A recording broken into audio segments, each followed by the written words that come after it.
Okay, welcome to our inaugural City Skills Lab Workshop.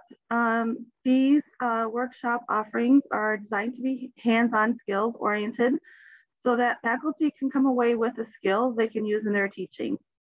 The Skills Lab Workshop will consist of about 25 minutes of instruction, 45 minutes of application, and then 20 minutes of a recap and question and answer for the group to share. To get you all prepared for the application portion of the Skills Lab, please have something available such as your Canvas course, a PowerPoint, a video, or a Word document. And you can you have a little bit of time to get all of those ready. We will also have a link to this presentation ready for you also at the end of the session that you can refer to.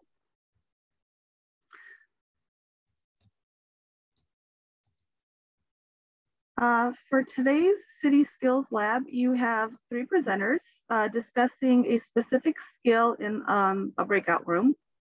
First up is Laura Smith. Hi, everybody. Oh, sorry. I hope I didn't interrupt you, Bronca. I'm delighted to be talking accessibility today. I think both of you know me, but I am an instructional designer with Citi. Been here for about 2 years. And love talking all things digital accessibility. So today I'm going to be discussing accessibility best practices for your files, which includes PowerPoint, Word documents, and PDFs specifically. So I'm looking forward to that. Okay, and next is Emily. Hi, I'm Emily Rush. I'm also an instructional designer, and I've been with Citi for about a year. Today, I'm going to be talking about how to make your Canvas pages more accessible. Okay, thank you. And then lastly, I am Bronca Manojlovic. I am one of 4 instructional designers here at Citi, and I will be talking about video and audio accessibility. So particularly, I'm sure a lot of you are interested probably in capturing your lectures. So we'll have a workshop breakout room just for that. So today's City Skills Lab will be focused on accessibility, and the skills we hope you will take away will focus on ensuring digital accessibility in the classroom. One of our activities will be to identify barriers to learning and accessibility. Another one will be, another objective will be to modify one of your instructional resources for accessibility. So that will be obviously one of your takeaways in this workshop. And then we're also gonna, in this workshop, so when we talk about accessibility, there's a whole plethora of information that we could discuss about accessibility. But in particular, in this workshop, we're gonna discuss digital accessibility. So as we move through this City Skills Lab workshop, an important question I would like for all of you to consider is my classroom culture inclusive and accessible to all learners? So take a minute to really think about this question during this workshop. When we talk about accessibility, we initially consider those with a disability that are deaf, blind, or disability that affects mobility. Oftentimes, a mobility disability affects how a student can access your learning material within the classroom environment. Then the next group we should consider when thinking about inclusivity and accessibility are learners with a reading or cognitive disability. Lastly, when thinking about classroom inclusivity and accessibility, we should consider all of our learners, regardless of whether there is a known disability. Inclusivity and accessibility provides equitable access to learning by providing different modalities of learning within your classroom. So then here are some key concepts that we are going to talk about. Emily is going to talk about the concept of accessibility. All right, so I want to start by talking about accessibility, particularly as it pertains to digital accessibility. And so what this means is the inclusive practice of removing barriers that prevent interaction with or access to websites, digital tools and technology by people with disabilities. And then I believe Laura is going to talk about accommodation. That would be me. Oh, sorry, Bronca. That's okay. Yeah, Laura's going to talk about the WCAG 2.1. So accommodations. So the American Psychological Association says that reasonable accommodations are modifications or adjustments to the tasks, environment, or the way things are usually done that enable individuals with disabilities to have an equal opportunity to participate in an academic program or a job.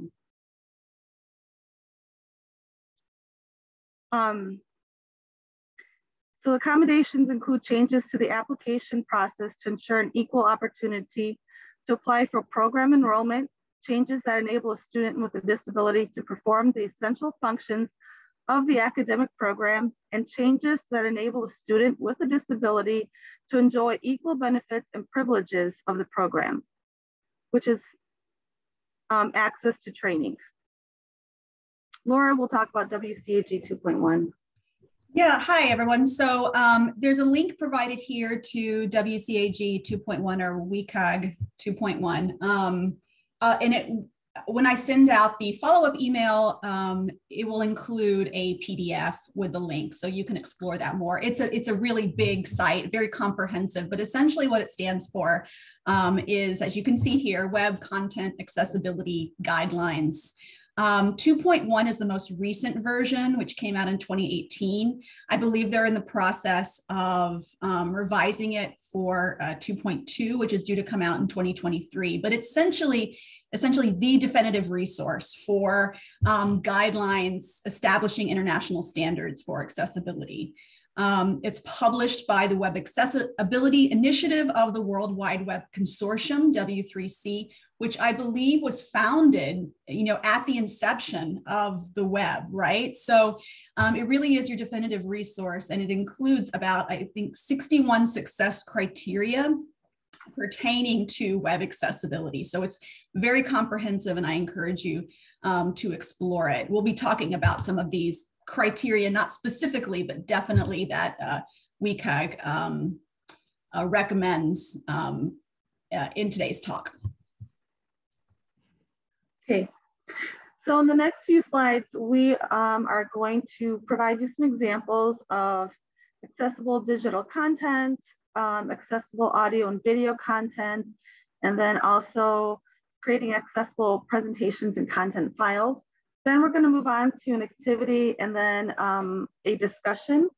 And then lastly, we're going to move on to a breakout room. So Emily will discuss creating accessible digital content. Thanks, Bronca. So I just wanted to start out by giving you an overview of some of the key concepts for creating digital accessible content, and in particular, digital or accessible Canvas pages. This is such a huge topic that I've just narrowed it down to these 5 items that you see on the screen. And I wanted to start with what I think is one of the most important, and that is the accessibility checker, which is a built-in tool. And I want to note that some of the things that I'll stress today are the different tools that you can use to check for accessibility, because being an accessibility specialist is a full-time job in itself. So there are a lot of great tools that can help you make your content more accessible and identify barriers. So the first one is the accessibility checker, which is in every Canvas page. I'll show you an example of what it looks like and where to locate it on the next slide. But it's a great tool for identifying, it's in the lower right portion of the screen. That's okay, no, it's helpful. If you see where the green arrow is pointing, there's a little icon, it's that accessibility icon. And when you're in the edit mode in a Canvas page, if you select that, it will flag any accessibility items or barriers. But also really importantly, it will sort of walk you through the process of fixing them. So I think that's one of the most valuable tools that I can direct you all to in terms of Canvas pages. And if we can back up to the previous slide for just a minute, that'd be great. The next thing I want to talk about in terms of items that are important for accessibility content are color and contrast. So whenever you create content, you want to make sure that one of the first things is you want to make sure that you don't ever use color as a primary indicator of meaning. So you don't want to say things like, the things highlighted in red are my responses to your questions or key points in my Canvas site. And the reason is that there is a segment of your students and Canvas site users that will have difficulty finding this information. Screen readers also have trouble delineating color. So people who are colorblind, people who have low vision, people with age-related vision issues like macular degeneration, people like me who use blue light blocking glasses or computer filters might have trouble seeing colors, or people who are looking at your materials on a mobile device in daylight. These are all daily activities or experiences that impact how people might see color. So whenever you want to use color to indicate meaning, you also want to use a second feature or element like pattern, bold fonts, or shapes, just so that people who can't discern the color that you're using can pick up on meanings that you're trying to convey. Along with that is, very importantly, contrast. And with contrast, I mean that there needs to be a sufficient contrast between the foreground and the background on every slide, document, digital page that you create. There's a lot of great tools that can help you identify it. I'm going to put one in the chat. It's the WebAIM, so the same place that has the WCAG guidelines also has a really nice contrast checker tool. So again, you don't have to eyeball it, you can use this tool. Canvas also has its own built-in contrast checker within the accessibility checker. I'm briefly going to talk about font because I think Laura's going to stay a little bit more. In terms of Canvas, you don't have as many options in terms of font selection, in terms of font type, but you do have a lot of options when it comes to size. So some key points with Canvas font is that you want to make sure that you're using sufficient size, minimum 12-point font. The other thing is, as I'll show a little bit more in my breakout room, is you want to be careful to use headers and paragraph to create fonts instead of just manually selecting a font size. And the reason, again, is that if you sort of manually set up font sizes, that it can be misleading for individuals using screen readers, because screen readers look at font sizes and specifically headers as structural cues on how to move through a document.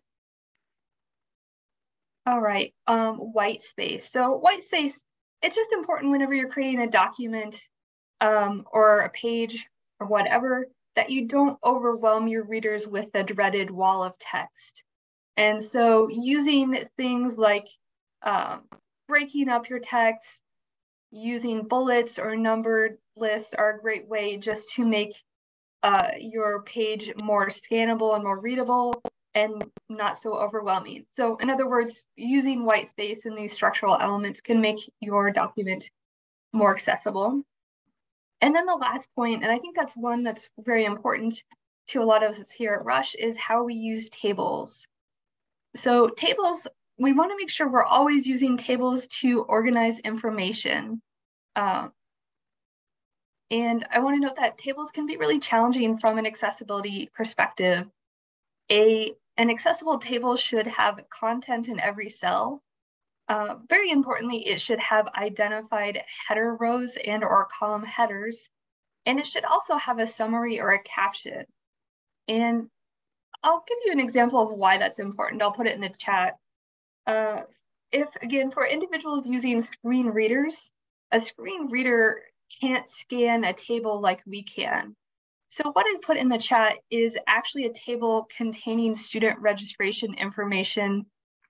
It's set up in an inaccessible format and it's read by a screen reader. So you can imagine if you're using a screen reader, especially if you see these series of numbers delineated by commas, it's really not helpful. So that's why it's so important to create accessible tables. And so with that point in mind, if we can move to the next slide, I'll briefly show you a couple of examples of an inaccessible Canvas page and an accessible Canvas page. So if we look at this Canvas page, it has some things like very bright use of color that may not be helpful in conveying meaning because it's the single conveyor of meaning. We have the sort of wall of text in the middle that's very hard for users to scan. We also have sort of randomly underlined text, which we might think could be useful for emphasizing information, but it's actually confusing for people who might think that's a web link. And then if we look at the table that says grading scheme, it has a number of elements that make it inaccessible from the formatting. So it doesn't have a header, it doesn't have a caption. And then within the table, we have color indicating things like where to submit assignments. But if we have a student who is colorblind, for example, they're not going to be able to pick up on these important cues on where they submit their assignments. If we go to the next page, the next slide, I'll show you just a couple of ways that we could easily remedy some of these issues using the Canvas accessibility checker. So instead of using manually created headers, I've used the header and paragraph formatting to make headers that are readable to screen readers. I did put in an alt text, which you can't tell that by looking at it, but it's there. Instead of having the wall of text, I've formatted the text using the list, a function, and specifically the list function, not manually typing in numbers. And then I think where we see the most change here is the table. So I've added a caption at the top, assignments and percentage of grade. There's a header row that tells us a little bit about the categories. And I've also gotten rid of those problematic font colors. And then lastly, I updated the link.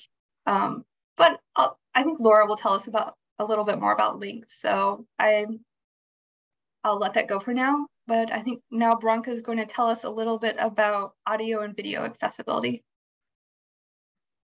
Yes.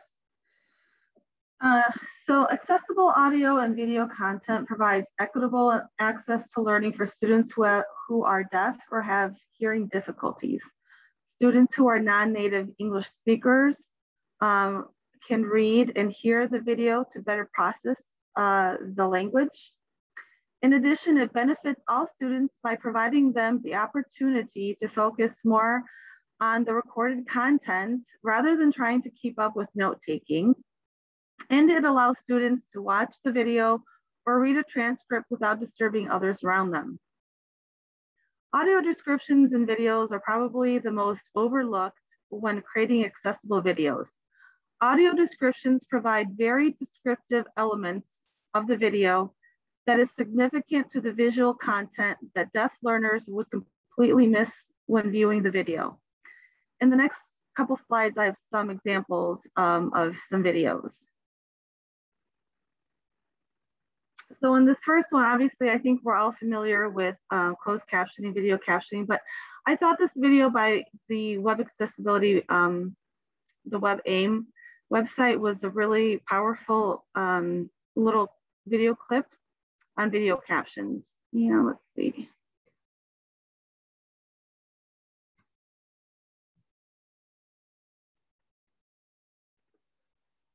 Sorry for those ads.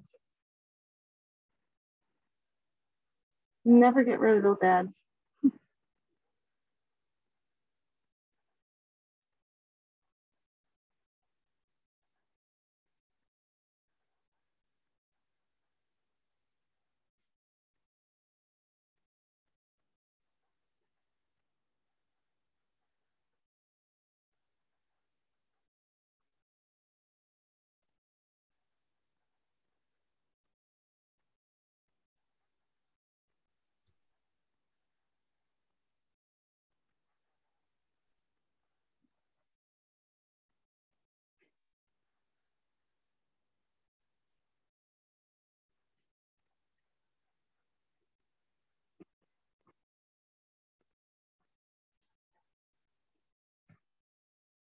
Okay, that was a very, I think, strong and simple message about video closed captioning.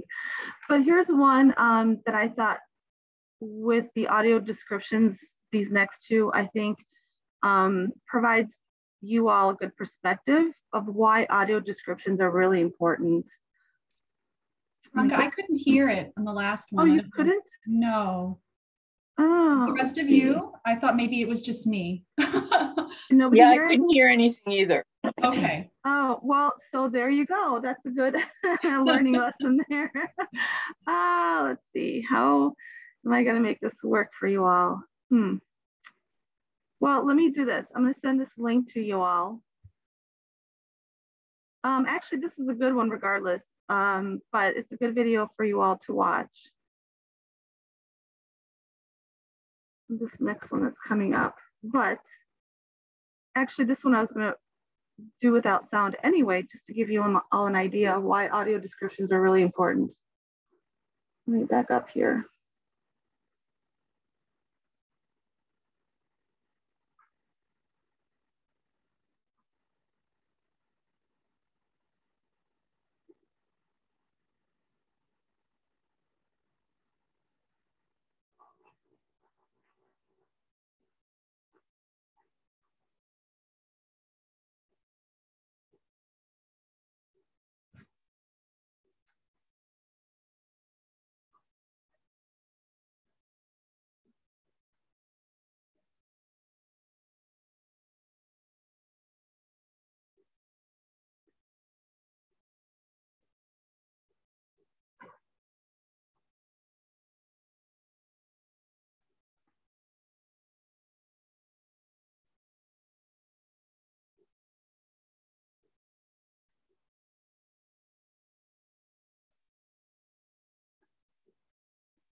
So I sort of think you all get the point of that one. So why those audio descriptions, the grunts, the gasps, the shrieks, are important to get the idea of what's happening in that scene in Frozen for a lot of the audience. Because if they're just watching that, they're not getting that whole idea of like that tugging back and forth between Olaf and I totally forgot the name of the moose.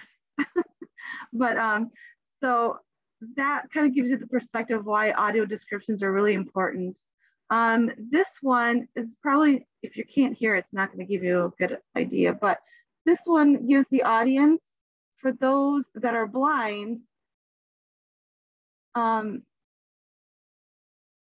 it actually gives, this one actually gives a complete audio description of what's going on in the video for the audience. So let me put this in the chat for you all to watch.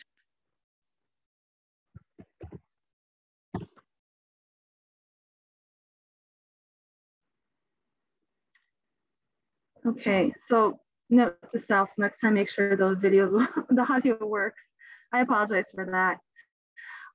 So some tips for creating captions in your videos. Use 1 or 2 lines of text. Anything more than that can be very distracting and overwhelming for students to keep up with and read. Caption the exact wording of the speaker, including slang or sounds. Synchronize your captions with the audio content, and use both uppercase and lowercase letters for your captioning. And then this next one here is about transcripts. So transcripts provide the text version of content in an audio or video presentation. An important use for transcripts is when providing podcasts as learning material. So a tip to creating a transcript is to use voice to text feature in a Word or Google Doc to transcribe the audio while it's playing and then edit the transcript accordingly. So I kind of use this feature for my son. He has actually a learning disability, he has dyslexia. So when, instead of having him write things out, this voice to text feature is a great feature in Word or Google Docs, but when he had to, when I had to have something transcribed for him, I would just play back the audio and turn on the Google Docs, and it would like essentially transcribe the audio while it was playing in Google Docs.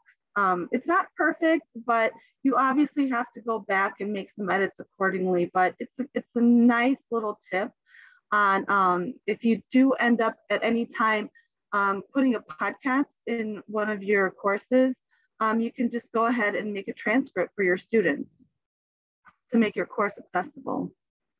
And then the next portion is going to be Laura's on creating accessible presentations and files.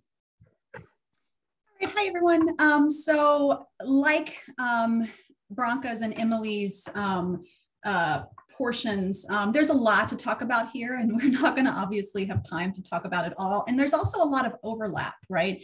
Especially with the content that Emily already produced or presented. And she talked about color, font, and some other concerns pertaining to Canvas pages. So you'll find that when you start, I think, becoming aware and able to review a course for accessibility, you'll see that you can begin to address accessibility in various areas of your course, whether it be content files or pages or videos and whatnot. So like Emily, I have some key concepts that I'd like to talk about today. And specifically as they pertain to presentations, and Word docs and PDFs, which we'll get into in greater detail if you join my breakout room. So what to consider. The main things you'll want to consider when creating accessible presentations and content files are your use of text, your use of images, links, and the overall design of your document. Like as in Emily's presentation, the accessibility checker in each of these formats really is your best friend, because it's going to walk you through and identify all the inaccessible areas of your document and essentially guide you in the changes that you need to make. So we'll talk about where to find that in each of these files, but I encourage you to use that whenever possible, and or the action wizard that you'll find in your PDF files in Adobe Acrobat. So when it comes to text, as in your Canvas pages, you'll want to think about the overall structure, right, or layout of your document, as well as the use of titles, the size of your text, the font you're using, and the language. And we can get into these in a lot more detail, but essentially, we won't, but essentially what for obvious reasons, you'll want to pay attention to the use of the size of your text, right? To make sure that it's big enough to be read by anyone with a visual impairment. And then when you zoom in on the text, that it can be expanded and enlarged. You'll also want to be aware of that for the purposes of using a screen reader. Font is also an important consideration because some fonts are more accessible than others. And in fact, the best fonts to use for the web include fonts like Times New Roman, Arial, Tahoma, Helvetica, and Calibri. And these are all sans serif fonts. They don't have those little, ticks on the edge of the lines, which are more accessible for those with visual and cognitive impairments, reading disabilities, as well as for screen readers to use. And then language. It is important to set a language for, say, a PowerPoint or a PDF, because screen readers use that identified language to determine what language the document is using, and to provide a translation for the readers or users' benefit. Images are clearly important to consider for accessibility. We won't go too far into depth with these, but graphs and graphics, right? You'll want to be thinking about, and which Emily discussed, how well that can be understood. And I know that a lot of you use very complicated graphs and graphics in your presentations, which can be challenging for those with disabilities to interpret without the benefit of, say, really descriptive alt text or alternative text. And that will be a key area we'll be looking at in the breakout room that I lead, because alt text is really critical, because it's important to provide textual description for images that convey meaning that cannot otherwise be understood by those with visual or cognitive impairments. So you'll want to consider the context and the relevance of an image, and how you are using it to support your instructional materials, and what is being communicated by that image when you are composing your alt text for it.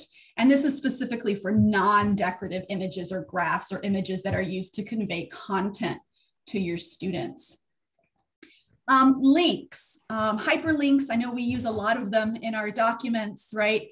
Whenever possible, just a rule of thumb, I think most importantly, you'll want to, whenever possible, use descriptive links. Most of the time, these can be merely the title, or often the title of the page that you're linking to. So for example, if you have you're linking to a page called Creating Accessible Presentations and Content Files, instead of providing the full hyperlink, which has https://, you would provide the title of that page as the link title. And this is really important, not only for accessibility purposes, but for screen readers. Screen readers without that descriptive link would be reading every single letter in that hyperlink, and it then therefore would not be accessible, right? It would confuse the reader who is using that screen reader. Also avoid saying things like click here or here, right? Because that is not descriptive. That's not telling the reader using the screen reader what that link is for. So whenever possible, use a descriptive link. Jennifer asked, how do we use a title rather than the link itself? Do you mean so when you say paste a hyperlink into a document, you can right click and edit that link, and it will provide you with the link itself and then the text that you want to use in place of that long kind of HTTPS link there, and just enter the title of the web page or whatever you want that title to be, and then save it. And instead of seeing the full hyperlink, they will see the textual representation of that. Is that what you're asking, Jennifer? Oh, great, awesome.